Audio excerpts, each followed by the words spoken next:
இல்ல அங்க இருந்து எதையாவது கடத்திட்டு வரோமா இல்ல அங்க இருந்து நாங்க டூரிஸ்ட் போறோமா? ஒண்ணு மக்களுக்கு வந்து இவங்க நிவாரண பொருள் கவர்மெண்ட் கொடுக்கணும், இல்லன்னா எங்களையாவது கொடுக்க விடணும். எதுவும் இல்லன்னா அந்த மக்களை அங்க கொன்னுட்டாங்கன்னா நாங்க எதுக்கு வர போறோம்? இல்ல அந்த மக்களை கொன்னுட்டா நாங்க எதுக்கு நிவாரண பொருள் கொண்டு வரோம்? என்ன ப்ராசஸோ அது பூரா முறையா நடந்துகிட்டு தான் இருக்கு. இதுக்கு மேல என்ன செய்யணும்? முடியாதுன்னா முடியாதுன்னு சொல்லிருங்க. நாங்க எதுக்கு வர போறோம்? காலையில 10 மணிக்கு வந்து சாப்பிடல பிள்ளை குட்டியோட. ஒரு வண்டியில நிவாரண பொருள் என்னன்னா கொண்டு போறவங்க பர்டிகுலரா எல்லாமே கொடுத்துருக்கு. கொடுத்ததுக்கு அப்புறமும் அனுமதிக்கிறதுக்கு என்ன செய்யுது? முடியாதுன்னா முடியாதுன்னு சொல்லிட்டா ஓகே. போய்கிட்டே இருக்கு. மந்திரி போறாரு, அவர் போறாரு, இவர் போறாரு, 1008 வண்டிகள் போகுது. இதெல்லாம் வந்து எதுவும் கேட்கறோமா?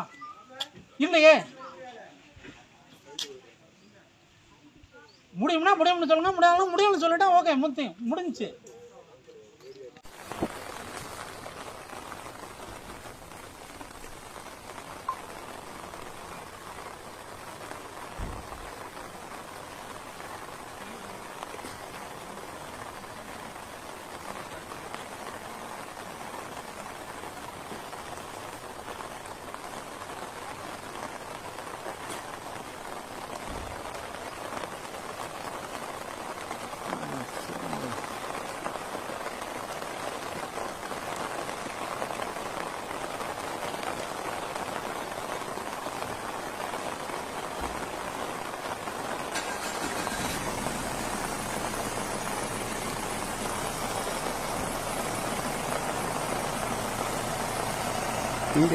இல்லை அது எல்லாம் சேர்த்து கவர் பண்ணிட்டுங்க.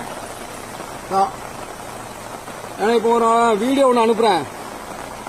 அந்த ஹியூமன் ரைட்ஸ் கமிஷனுக்கும் சீஃப் ஜஸ்டிஸுக்கும் ஒன்று மெயில் போடணுமா செக் போஸ்டில். அவன் அனுமதியை மறுப்புங்கிற மாதிரி சொல்கிறான். லெட்டர் தான் நமக்கு என்னைக்கு லெட்டர் வந்து அது தெரியல.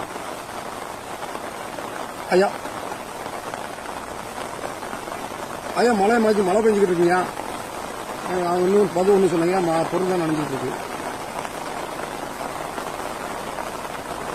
சரி சரி இல்லையா எல்லாம் வந்து மெயில் அனுப்ப சொல்றீங்க. அதெல்லாம் வர சொல்லிட்டு பேசுங்க இதான் பேசுங்க வாங்கி பண்ணுங்க பேசிட்டு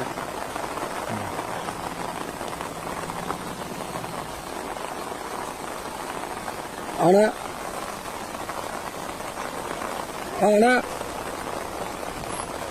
மூடி போட்டுருமா? ஹலோ ஏன்னா இப்போ அண்ணே மேடம்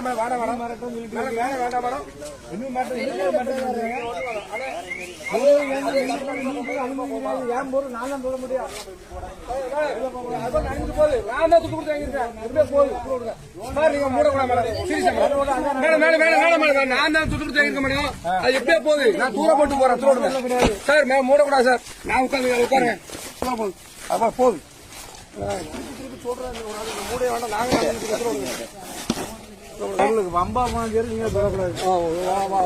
மக்களுக்கு கொடுக்கூடாண்டு அதில் ஏன் கள்ளக்கூடாது? ஏன்னா வீடியோ அங்க இருந்து எடுங்க, வீடியோ எடுங்க. வேற எங்கிட்ட போறேன் கட்டம் பண்ண போனோம். அதுக்கு நீங்க எங்க அந்த அதே மெட்ரோ கீழே வந்து வீடியோ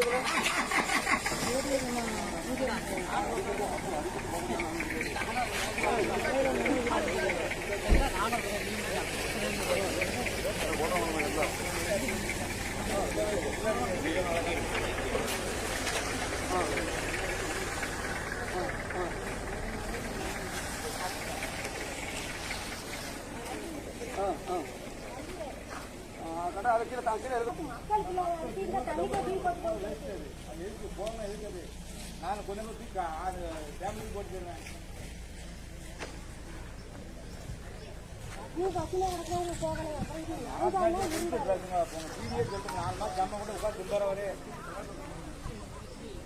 எட்டு மாசம் வேலை நடந்துச்சு, அடிச்சுட்டு கிடக்கான்.